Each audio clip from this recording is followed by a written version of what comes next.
So, hello guys, today I'm here with another unboxing and review of audio equipment on Inside Geeks. This time we have the Mpow H7 Bluetooth headphones. Before these headphones I've had also the Bluetooth T2, and I'm gonna try to compare both and say which one is the best pick, since they are both about $25 or euros depending on your location. But I've picked these Mpow H7 because I already had a Bluetooth, so I was gonna try and review something different. I bought these on the Spanish Amazon, so I'm gonna link the place for you to buy on the video description. So the box is pretty simple because it just says Mpow. We got this red marking and background only on the front and the back, because other than that we got the black. And these are headphones that have 40mm drivers, a Bluetooth connection, and it says that you can have about 15 to 20 hours of music time, which was one of the best features of the Bluetooth T2, because those headphones could easily last for a whole week worth of listening. So you could get upwards of 35 hours of just listening to music. It was one of the main features of them. The box is pretty simple. On the back you have some definitions that they can go up to 10 meters, which is the norm for Bluetooth headphones, but I suppose they will drop if you got walls before that. And there's nothing much you can say. They also say that their charging time is about 4 hours, and they have Bluetooth V 4.1, but there's not much info about these headphones, so I'm just gonna open up and see how they are and how they feel and what's inside the box. Once you open up, it's easy to slide out and see what's inside.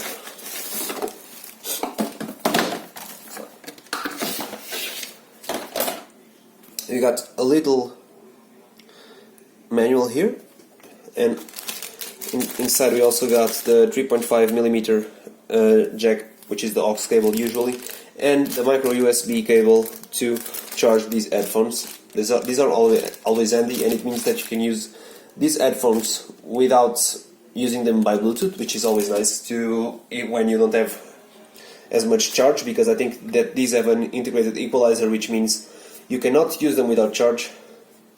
And it says that it can only be charged by 5V adapters, which it makes sense.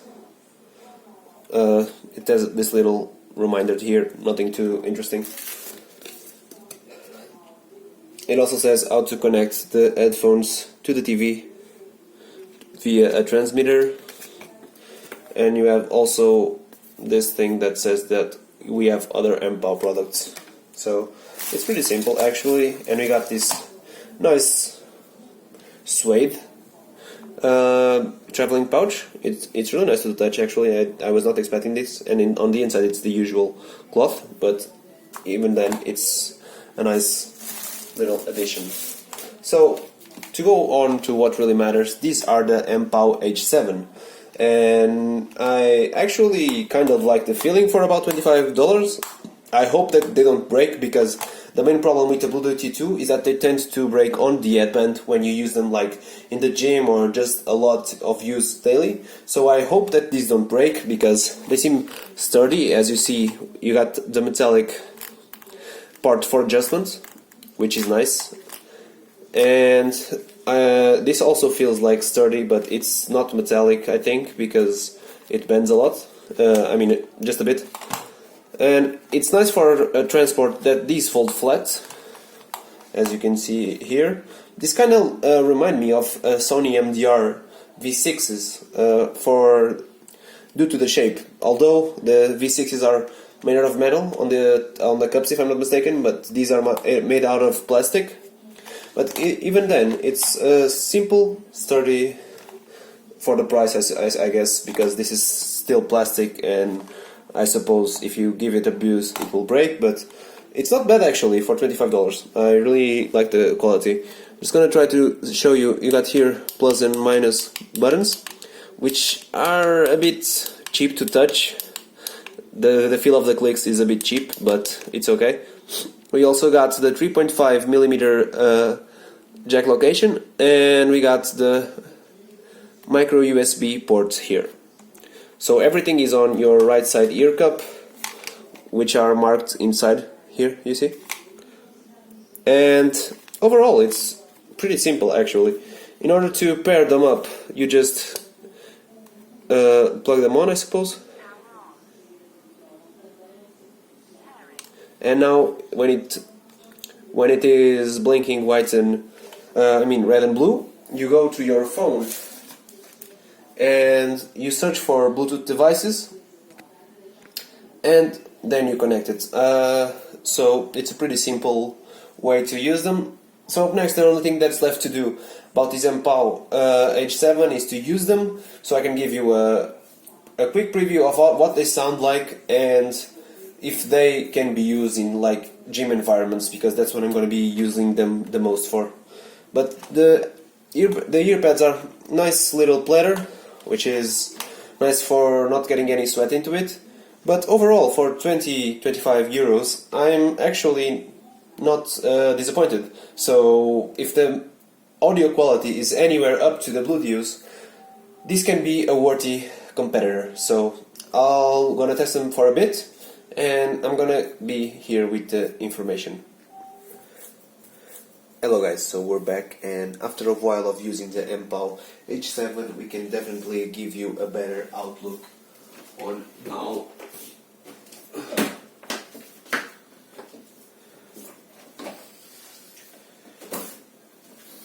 Hello guys, so after using the Mpow H7 for quite some weeks, now we can give you a better outlook on how they perform and how do they sound. First of all, I'm gonna start by noticing that I've been using these mostly during gym time, which means they got some sweat on them, and I was able to see if they could withstand being drawn around in the gym. It might be a problem for those of you that want to use these in the gym, because even though they're really comfortable, and I'll get to that later, they sometimes tend to get off your head because the clamping force, as I'm going to show you, is not great. The Bluetooth had a greater clamping force, which made getting the headphones off your head much easier. Therefore, you might have some issues when you're doing like bench presses and those movements that have really fast acceleration, because these might slip off your head. So, going back once again for comfort. For comfort, these are actually quite good. I wouldn't expect these to fit like a full-size headphone, but they do, because these cups completely go around your ears, making for a much more comfortable experience than on-ears headphones like the AKG's Key 518s, for example. The build quality is also really great, and even after suffering some falls from the gym, it still manages to be intact, so nothing wrong there. One thing that I did not like is while they swivel towards the wrong side, because since this is the right headset, as you can see, when you put them on your neck, they go onto the side that you don't want them to swivel actually. So it's just a quick nitpick that I have with these H7. But this is not what it matters if you don't have a good sound. And I would say that for bassheads, these are totally the headphone that you have to pick if you like specifically some bass heavy music, like Taiga for example, or if you just enjoy some nice EDM, like progressive house, techno, all of those genres where the bass really drives the music, because the bass is really good, it extends down low, but you do not have the bass extension on highs and mids. Everything becomes a little bit blurry and a bit messy, and for about the same price or even cheaper, you could get a pair of these that are also good for exercise, and they absolutely destroy the H7 in sound quality wise, and they actually contend with a lot of other headphones in the under $50 range. These are the KOS KSC 75, and they have so much more space, mostly because they are also open air, so these are closed backs, and they do provide a good isolation, so if you like being in the gym in the zone, these do provide a fair amount of isolation. But in terms of sound, if you're just looking for pure sound and you don't care about the Bluetooth connectivity, these KSC 75s might be a good option, because they just sound absolutely amazing, some of the best headphones in the range. But since we're talking about Bluetooth headphones, and that's what we can compare these with, I would have to say that comparing with the Bluetooth T2, I cannot give you a verdict now, because I'm gonna have to judge if these break on the headband or not, because I really like the Bluetooth T2, but the headband was just too fragile. I managed to break the headband in like the first 6 months of usage, which I think is not acceptable for an headphone. And the Mpow do offer a very good price, so I think they're a nice contender in the under $30 bracket or €30. So I think this is a really good value headphone, and I would definitely recommend this if you like bass. But if you want music where you don't want too much bass to like muddy the overall sound, I guess you should be careful with the Mpow.